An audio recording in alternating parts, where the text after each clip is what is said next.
ऐ अल्लाह, तू पाक है, मैं कमज़ोर हूँ, लेकिन तुझ पे तो किसी का जोर नहीं।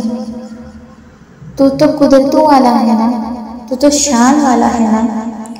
मैं फ़ानी हूँ, तू तो बाकी है ना। मैं महदूद हूँ, तू तो लामहदूद है ना। मैं तो कभी कुछ भी नहीं, तू तो सब है ना। तू तो रब है ना, मुझे मांगना नहीं आता मेरे मालिक। मैं गुनाहगार गुनाहों में डूबी हुई, दुनिया को दिल में बसाए हुए कैसे कहूँ। मेरे मालिक, तेरी वहदानियत की कसम, मैं थक गई हूँ, मुझसे और बर्दाश्त नहीं होता। मेरे हाल पे रहम फरमा।